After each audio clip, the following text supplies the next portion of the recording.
موت کی سختی عقل کو، حواس کو مختل اور مقدر کر دیتی ہے۔ اس وقت اسی کا ایمان بچتا ہے جس پر اللہ کا فضل ہوتا ہے۔ بالحق، حق کے ساتھ۔ حق سے مراد یا تو حقیقت موت ہے کہ موت کی سختی آئی حقیقت موت کے ساتھ، یا مراد امر آخرت جس کو انسان خود معائنہ کرتا ہے۔ موت کی سختی آئی حق کے ساتھ یعنی امر آخرت کے ساتھ، یا مراد انجام کار سعادت اور شقاوت، یعنی موت کی سختی آئی حق کے ساتھ، انجام کے ساتھ آئی۔ جو نیک ہے اس کے لیے سعادت لے کر آئی، جو برا ہے اس کے لیے شقاوت لے کر آئی۔ اور سکرات کی حالت میں مرنے والے سے کہا جاتا ہے کہ ذالک ما کنت منہ تحید، موت یہ ہے جس سے تو بھاگتا تھا۔ ونفخ فی الصور، اور سور پھونکا گیا۔ یہاں بھی ماضی کا صیغہ ہے اور بات مستقبل کی ہو رہی ہے، یعنی یقیناً ایسا ہوگا، سور پھونکا جائے گا۔ یہاں سور سے مراد وہ والا سور ہے جو دوسری دفعہ پھونکا جائے گا۔ پہلی دفعہ جب سور پھونکا جائے گا تو سارے لوگ ہلاک ہو جائیں گے، دوسری مرتبہ سور پھونکا جائے گا تو سب دوبارہ زندہ ہوں گے۔ ذالک یوم الوعید، یہ ہے وعدہ عذاب کا دن جس کا اللہ تعالیٰ نے کفار سے وعدہ فرمایا تھا۔ وجاءت کل نفس معها سائق وشہید، اور ہر جان یوں حاضر ہوئی کہ اس کے ساتھ ایک ہانکنے والا اور ایک گواہ ہے۔ قیامت کے دن ہر شخص کے ساتھ ایک ہانکنے والا ہوگا اور ایک گواہ ہوگا۔ اب سائق سے کون مراد ہے، شہید گواہ سے مراد کون ہے؟ تو حضرت عبداللہ بن عباس رضی اللہ تعالی عنہما نے فرمایا کہ ہانکنے والا فرشتہ ہوگا اور گواہ خود اس کا اپنا نفس ہوگا۔ حضرت ضحاک کا قول ہے کہ ہانکنے والا فرشتہ ہے اور گواہ اپنے اعضائے بدن، ہاتھ، پاؤں وغیرہ ہیں۔ حضرت عثمان غنی رضی اللہ تعالیٰ عنہ نے برسر منبر فرمایا کہ ہانکنے والا بھی فرشتہ ہے اور گواہ بھی فرشتہ ہے۔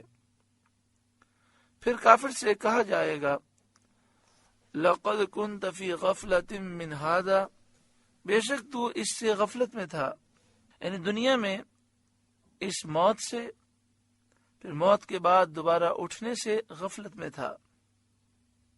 فَكَشَفْنَا عَنْكَ غِطَاءَكَ، تو ہم نے تجھ پر سے پردہ اٹھایا جو تیرے دل اور کانوں اور آنکھوں پر پڑا تھا۔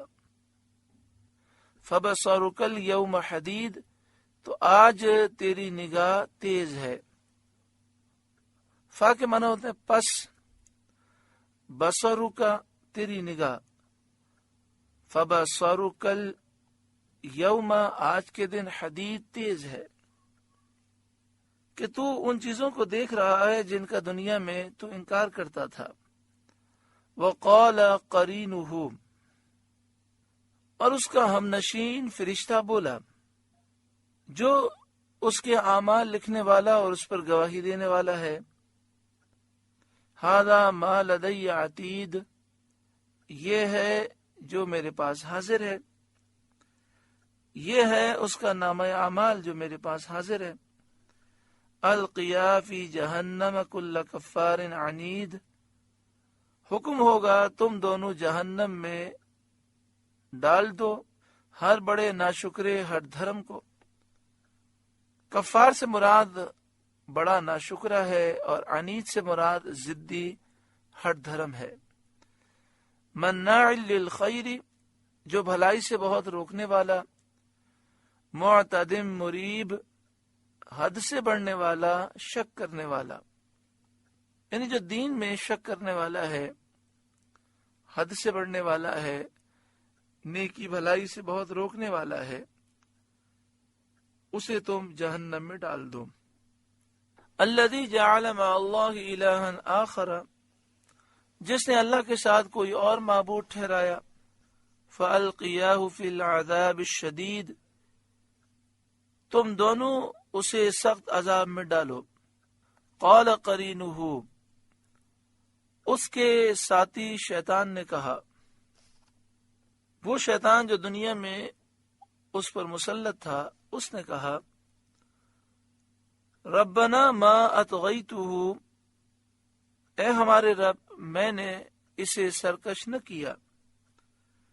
یہ شیطان کی طرف سے کافر کا جواب ہے، جو جہنم میں ڈالے جاتے وقت کہے گا کہ اے میرے رب مجھے شیطان نے ورگلایا۔ اس پہ شیطان کہے گا میں نے اسے گمراہ نہ کیا، ولیکن کان فی ضلال بعید، ہاں یہ آپ ہی دور کی گمراہی میں تھا، میں نے اسے گمراہی کی طرف بلایا، اس نے قبول کر لیا۔ اس پر ارشاد الہی ہوگا، قال، اللہ فرمائے گا، لا تختصموا لدی، میرے پاس نہ جھگڑو، کہ دار الجزا اور موقف حساب میں جھگڑا کچھ نافع نہیں، یعنی یہاں دار الجزا میں آ کر، میدان محشر میں آ کر جھگڑنے کا کوئی فائدہ حاصل نہ ہوگا۔